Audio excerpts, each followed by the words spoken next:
Hi friends, cyclone Nivar live updates. Tirupati సమీపంలో వాయుగుండం, ఏపీలో ఈ జిల్లాలలో ఉరుములు మెరుపులతో భారీ వర్ష సూచన.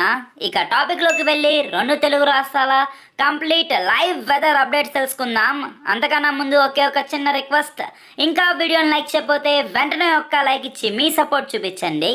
ఫస్ట్ టైం విజిట్ అయితే ఇలాంటి latest and genuine updates miss కాకుండా ఇప్పుడే సబ్స్క్రైబ్ చేసి బెల్ ఐకాన్ని ఆల్ మీద ట్యాప్ చేసుకోండి.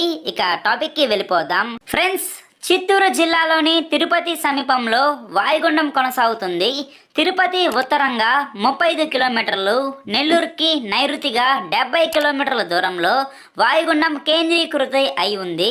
కొద్ది గంటలుగా ఇది మరింత బలహీనపడి అల్పపీడనంగా మారుతుందని వాతావరణ శాఖ తెలిపింది. వాయుగుండం ప్రభావంతో ఏపీలోని దక్షిణ కోస్తాంధ్ర, రాయలసీమ జిల్లాలలో గంటకు 45 నుండి 55 కిలోమీటర్ల వేగంతో ఈదురుగాలు వీచే అవకాశం ఉంది. అలాగే ఏపీలోని పలు చోట్లలో భారీ వర్షాలు కురిసే అవకాశం కూడా ఉంది. ముఖ్యంగా చిత్తూరు, నెల్లూరు, కడప, కర్నూలు, ప్రకాశం జిల్లాలలో మోస్తారు నుండి భారీ వర్షాలు కురిసే అవకాశం ఉన్నట్లు వాతావరణ శాఖ పేర్కొంది. ఇక గురువారం తెల్లవారుజామున తీరం దాటిన నివర్ తుఫాన్ క్రమంగా బలహీనపడింది.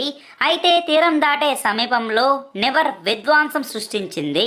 తమిళనాడు, పుదుచ్చేరితో పాటు ఏపీలోని పలు ప్రాంతాలలో తీవ్ర నష్టాన్ని మిగిల్చింది.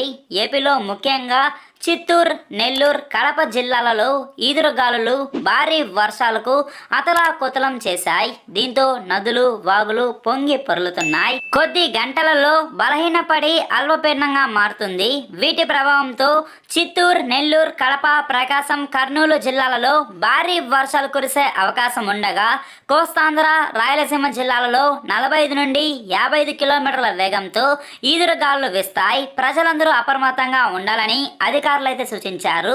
సో ఇదండి మనకి ఈ విధంగా వెదర్ రిపోర్ట్ అయితే ఉంది. అండ్ తెలంగాణలో కొన్ని ప్రాంతాలలో ఓ మోస్తారు వర్షాలు కురిసే అవకాశం ఉందని వాతావరణ శాఖ వెల్లడించింది. ఫ్రెండ్స్, ఈ వీడియోని ఇప్పుడే మీరు మీ ఫ్యామిలీ, ఫ్రెండ్స్, రిలేటివ్స్ అందరికీ షేర్ చేసి సపోర్ట్ చేయండి. వాళ్ళు తెలుసుకొని అప్రమత్తంగా ఉంటారు. అండ్ వెంటనే లైక్ ఇచ్చి మీ సపోర్ట్ చూపించండి. ఫస్ట్ టైం విజిట్ అయితే ఇలాంటి latest and genuine updates miss కాకుండా ఇప్పుడే సబ్స్క్రైబ్ చేసి బెల్ ఐకాన్ని ఆల్ మీద ట్యాప్ చేసుకోండి. ఏమన్నా డౌట్లు ఉంటే కమెంట్ చేయండి.